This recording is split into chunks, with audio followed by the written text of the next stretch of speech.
భార్య ఉండగానే తన భర్త మరో మహిళతో వివాహేతర సంబంధం పెట్టుకొని తమకు అన్యాయం చేస్తున్నాడని మహిళా సంఘాలు, ప్రజా సంఘాలు తమకు అండగా నిలిచి న్యాయం చేయాలని బాధితురాలు మాధవి కోరారు.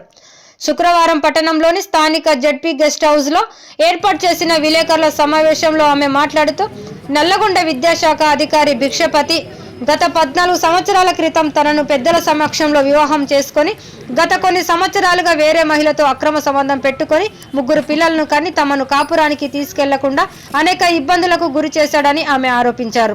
విడాకుల కోసం కోర్టులో కేసులు వేసి కేసు కోర్టులో ఉండగానే మరొక మహిళను పెళ్లి చేసుకొని గుట్టుగా సంసారం చేస్తున్నాడని ఇటు విషయం తెలుసుకున్న నేను వారు నివాసం ఉన్న ఇంటి వద్దకు వెళ్లి నిలదీయగా తమ పైన కేసులు పెట్టించి ఇబ్బందులకు గురి చేశాడని ఆరోపించారు.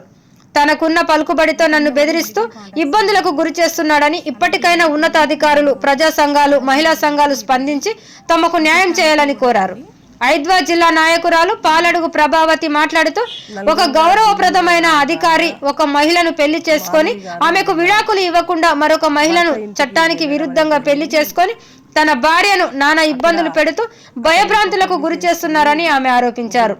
ఇటు విషయం పైన రేపు జిల్లా ఎస్పీని కలిసి అదేవిధంగా మహిళా కమిషన్ కూడా కలవడం జరుగుతుందని తెలిపారు. అన్యాయానికి గురైన మాధవికి న్యాయం జరిగేంత వరకు తాము అండగా నిలిచి పోరాడతామని ఆమె పేర్కొన్నారు. ఈ సమావేశంలో పందుల సైదులు, బకరం శ్రీనివాస్ తదితరులు పాల్గొన్నారు. నా పేరు మాధవి. ఇక్కడ నల్గొండలో డిఓ భిక్షపతి నా భర్త అండి. అతను వేరే ఇల్లీగల్ కాంటాక్ట్స్ పెట్టుకొని గతంలో కూడా ఇల్లీగల్ కాంటాక్ట్స్ ఉన్నాయండి. అలాంటివి పెట్టుకొని నన్ను హరాస్మెంట్ చేసి ఈరోజు ఇంకొక ఆమెతో కూడా ఉండి ఆమెతో 3 పిల్లలం కానీ ఆమెతో సంసారం చేస్తున్నాడండి. కోర్టులో కేసు నడుస్తుంది. నేను కోర్టు చుట్టూ తిరుగుతున్నాను.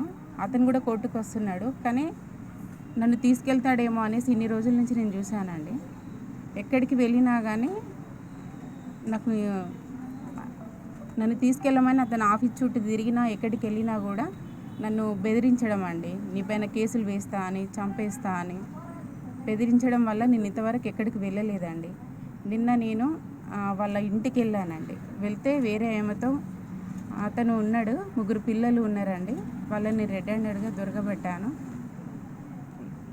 ఇప్పుడు ఈ ప్రజా సంఘాల వాళ్ళ సహకారంతో నేను ధైర్యంగా బయటకు వచ్చానండి. అసలు ఎవరు లేరు. నేను ఒంటరిగా పోరాటం చేస్తున్నాను. అమ్మ నాన్న కూడా లేరండి. నాకు అసలు న్యాయం జరగట్లేదండి. పోలీస్ స్టేషన్ నిన్న వాళ్ళ ఇంటికి వెళ్తే కూడా నా పైనే కేసు వేశాడండి. అతనికి ఫేవర్గా ఉంటున్నారండి. అంటే ఒక మొగైనకు సేవ్ చేయడం అనేది ఇది ఎంతవరకు కరెక్ట్ అండి? నాకు ఎటైనా నాకు న్యాయం చేయండి. ప్రజా సంఘాలైనా, మీడియా మిత్రులైనా మీరందరూ కలిసి నాకు సాయం చేయండి. నా భర్త నాకు కావాలి అండి. అతను ఇన్ని రోజులు నేను పోరాటం చేసింది అందుకే అండి. ఇప్పుడు నేను ఒంటరిగా ఉన్నాను. అసలు నాకు ఇప్పుడు నాకున్న పరిస్థితి నేను ఒంటరిగా అయిపోయాను అండి. మీరు స్టేషన్కి వెళ్ళారు, కంప్లైంట్ కూడా ఇచ్చారు. అది ఏం చెప్పారు? పోలీస్ డిపార్ట్మెంట్ వాళ్ళు ఏం చెప్పారు? మేము పిటిషన్ ఇస్తే తీసుకున్నారండి. కానీ అతనే నా పైన కేసు వేస్తే వాళ్ళు నా పైన కేసు చేశారండి. అంటే నా భర్త ఇంటికి నేను వెళ్ళడం తప్ప అండి?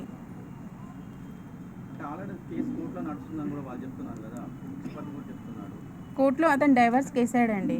కోర్టులో నడుస్తుంది. కోర్టులో కూడా అంటే కోర్టులో జడ్జి గారు వాళ్ళు బయట మాట్లాడుకోండి అని అంటే నన్ను తీసుకెళ్తా అనడం, బయటకు వచ్చినాక నేను తీసుకెళ్ళను, ఏది ఉన్నా కోర్టులోనే చూసుకుంటా అని చెప్పడం. నేను బయట ఎక్కడికి వెళ్ళినా కూడా ఏ పెద్ద మనుషులను పంపించినా ఎక్కడికి వెళ్ళినా కూడా నేను కోర్టులో చూసుకుంటా అనడం, లేకుంటే నన్ను బెదిరియడం, నా పైన రివర్స్ కేసులు వేస్తా అని బెదిరియడం, చంపేస్తా అని బెదిరియడం. సార్ ఎక్కడికి వెళ్ళినా కూడా అసలు న్యాయం జరగట్లేదు సార్. నాకు ఇన్ని రోజులు నేను అసలు ఏం చేయాలో కూడా నాకు అర్థం కాలేదు సార్. ఇప్పుడు ఈ ప్రజా సంఘాల ధైర్యంతో నేను బయటకు వచ్చాను సార్. 14 సంవత్సరాలు ఉన్నారని చెప్తున్నారు. మరి 14 సంవత్సరాల నుంచి కూడా ఇప్పటి వరకు కూడా ఎందుకు ఇట్లాంటి కార్యక్రమాలు చేయలేదని కూడా కొంతమంది ఆరోపిస్తున్న పరిస్థితి. ఎందుకు రాలేకపోయారు మీరు 14 సంవత్సరాల నుంచి కూడా బయట? గతంలో కూడా వచ్చాయండి పేపర్ స్టేట్మెంట్లు వల్ల. ఇప్పుడు కూడా అంటే అతను తీసుకెళ్తాడేమో అన్న అదితోటి నేను ఇన్ని రోజులు వెయిట్ చేశానండి. తీసుకెళ్తాడేమో, మారుతాడేమో అని చూశానండి. కానీ నేను అసలు ఎంతసేపటికైనా కూడా వినకపోవడము, నన్ను బెదిరించడం జరిగితే అసలు నేను ఏంటనేది నేను ఎంక్వైరీ చేస్తే ఆయన వేరే ఆమెతో ఇక్కడ 3 పిల్లలు సంసారం చేస్తున్నాడు అనేసి నేను దొరకబట్టానండి. అంటే ఇప్పుడు ఆల్రెడీ వాళ్ళ మ్యారేజ్ అయింది, అతనికి 3 పిల్లలని కూడా మీకు ఎప్పుడు తెలిసింది మేడం? నాకు ఈ ఒక 10 days బ్యాక్ 14 సంవత్సరాల నుంచి కూడా తెలియదా? తెలీదు. కోర్టుకు వస్తున్నాడు కాబట్టిగా అతను కూడా నాలాగానే ఒంటరిగా ఉంటున్నాడేమో అనేసి మేము నమ్మాం సార్, అంతే. నాకు మాత్రం ఖచ్చితంగా న్యాయం జరగాలి సార్. నేను రేపు ఎస్పీని కలుస్తానండి, ఎల్లుండి మహిళా కమిషనర్ని కలుస్తానండి. ఆ తర్వాతకి నేను దీక్ష కూర్చుంటానండి. నాకు న్యాయం జరిగేంత వరకు నేను పోరాటం చేస్తూనే ఉంటాను. మానవ హక్కుల సంఘంలో కూడా కలుస్తానండి. నాకు న్యాయం జరగాలి అండి, లేకుంటే మాత్రం చావడానికైనా నేను సిద్ధపడుతున్నాను. అని నన్ను చంపే ప్రయత్నాలు కూడా చేస్తాడు సార్. నాకు ప్రాణభయం ఉందండి అతని నుంచి. నాకు ఎట్లయినా నాకు న్యాయం చేయండి. నల్గొండ డిఈఓ గారి భార్య మాధవి గారు నిన్న భర్త ఇంటికి వెళ్ళడం అనేది జరిగింది. అక్కడ అతను ఇంకో పెళ్లి చేసుకుని 3 పిల్లలతో ఉంటున్నాడని చెప్పేసి తెలిసిన వెంటనే వెళ్ళడం అనేది జరిగింది. అక్కడ తను ఇక్కడి నుంచి వెళ్ళిపో అని చెప్పడం అనేది జరిగింది. తర్వాత మేము మాధవిని అడగగా ఆ పెళ్లి కంటే ముందే ఇల్లీగల్ సంబంధం ఉంది ఒక ఆమెతోటి. నా పెళ్లి రోజే పత్రికలలో ఆమె బెదిరిస్తూ పత్రికలలో ఇచ్చింది. ఆ పత్రికలలో వచ్చిన న్యూస్ని పట్టుకొని నన్ను కాంప్రమైజ్ చేయడానికి ప్రయత్నించగా మా అమ్మ మా నాన్న కాపురమే ముఖ్యమని చెప్పేసి ఆ రోజే కేసు పెట్టలేదు మా వాళ్ళు అని చెప్పేసి మాధవి చెప్తా ఉంది. ఆమె టార్చర్ తోటి ఈమెని కాంప్రమైజ్ చేయడం కోసం ప్రయత్నం చేసిరని చెప్తున్నారు. ఆ తర్వాత కేసు నడుస్తుందని చెప్పేసి చెప్తా ఉన్నారు. కేసు నడుస్తున్న తరుణంలో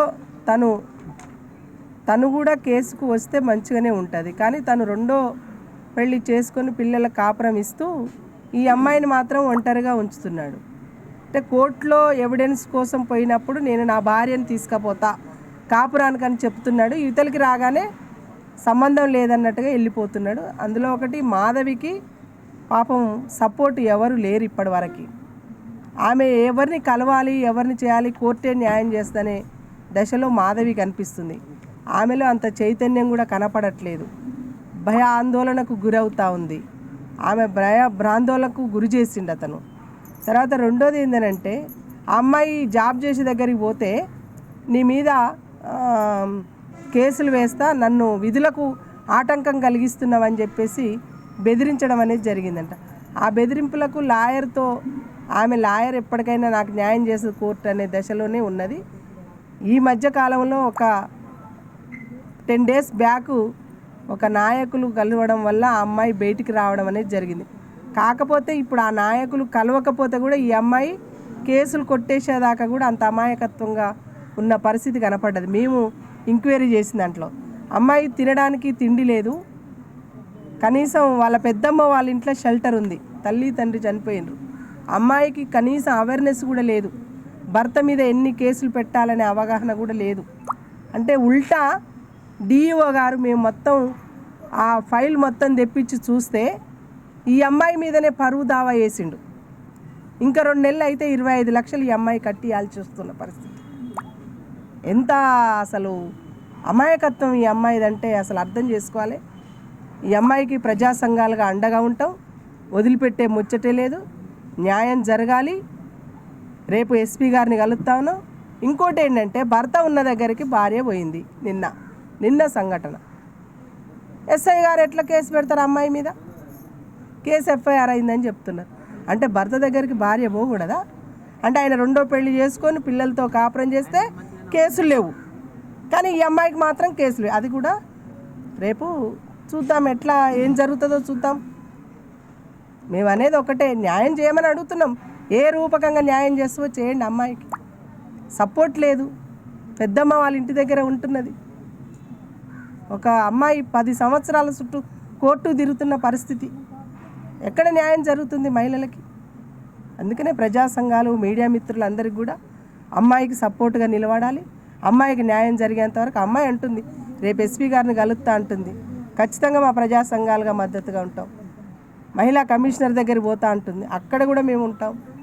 దీక్షకు కూడా కూర్చుంటా అంటుంది, దీక్షలో కూడా మేము మద్దతు ఇస్తాం. న్యాయం జరిగేంత వరకు మేము ఐద్వాగా ఆ అమ్మాయికి ఫుల్ సపోర్ట్గా ఉంటామని చెప్పేసి విజ్ఞప్తి చేస్తూ ప్రజా సంఘాలు, ప్రజలు, విద్యావంతులు, మేధావులు అందరూ కూడా, మీడియా మిత్రులు అందరూ కూడా అమ్మాయికి సహకరించాలని చెప్పేసి ఐద్వాగా డిమాండ్ చేస్తూ ఉన్నాం. ఈ పోరాటంలో చివరి వరకు మా ఐద్వా పోరాటం చేస్తుంది.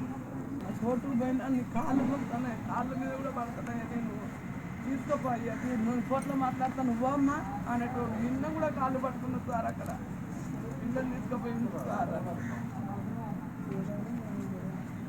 చాలా బాధపడుతుందండి, చాలా బాధపడుతుంది.